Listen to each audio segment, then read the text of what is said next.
What's up, everybody? Welcome back to the channel. This is Dan here from Headwaters Kayak, and tonight we find ourselves on the beautiful Deschutes River. We were out shooting a walkthrough video for the Sky 10 and Skylark, and while we were out there, I was paddling the Sandpiper 130. Ethan happened to be with us, so I had him grab his camera and film a little kind of behind-the-scenes review video of the Sandpiper 130. So here's my thoughts. Okay, so it's been a few years since I've talked to you guys about the Sandpiper 130. I demoed it when it first came out, and I was definitely excited about it then. But over the past, 4 years since it's been out, I've used it a ton. It's kind of become my go-to dog boat. Luna fits in here just right. Dax fits in here okay. You know, my big golden. The thing I like the most about the 130, and I think I even said it in that first video, is it feels like a touring recreational kayak. I'm out here with my friends who are in Sitkas and Equinox, a little bit longer boats, and it has no troubles at all keeping up.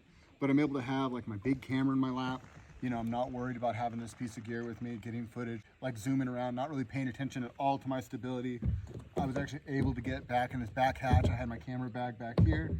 I was able to access that, no problem. So even though it feels like a fairly stable, fairly recreational kayak, when I get the paddle in the water, it actually moves out really well. I'll try to have Ethan grab some footage of that. You know, it's not a racing kayak by any means, but it is 13 feet long. It's not super, super wide. It's actually a little bit narrower. And if you look at the entry of this thing in the water, it cuts and peels off the water when it paddles. It doesn't plow a wake, which I really like. A lot of these recreational kayaks, 12 to 13 feet, plow a bit of a wake.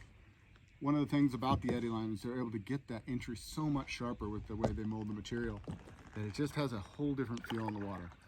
If you're on the fence, I know a lot of people are looking at this and maybe looking at something like a Pungo, and you can demo the two. Do me a favor and try them both. In fact, I have a Pungo in my shed. I will try my best to get those two boats on the water and give you a comparison. But my overall review of this boat, it kind of stands alone in the category. There's not a whole lot else that compares to it.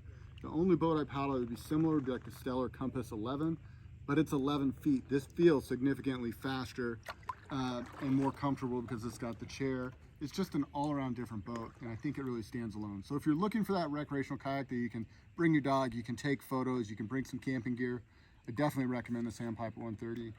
So thanks so much for hanging with me tonight. Hopefully you guys enjoyed paddling with us on the Deschutes River. Until next time, this is Dan, wishing you happy paddling. Sorry, train just came by. It's still going. Until next time, this is Dan wishing you happy paddling. We'll see you on the next one.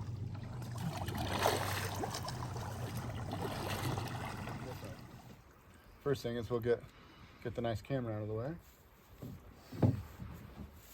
What I like to think about in a situation like this is getting my weight up on the obstacle. So if this was a dock or a lump of grass, I don't know, I would do it like this. I would lean myself into the lump of grass.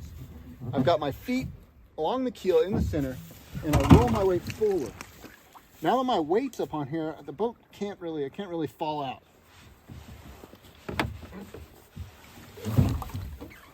It's not graceful, but it works and I stay nice and dry.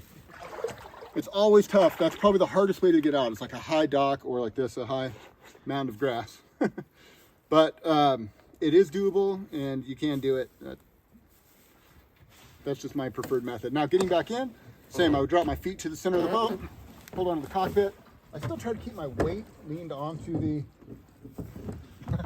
clump of grass or the imaginary dock. And I can position myself. Now, if let's just do it like I wasn't thinking, like I wasn't showing you, because I feel like that was less graceful than I would normally do it. Okay, we're gonna come in here one more time. And if you weren't here and I was just doing this, what would I do? Throw my paddle, do something like that. So there you go. Hopefully you found that helpful. If nothing else, hopefully you found it entertaining. Thanks so much for hanging out with us today and playing kayaks.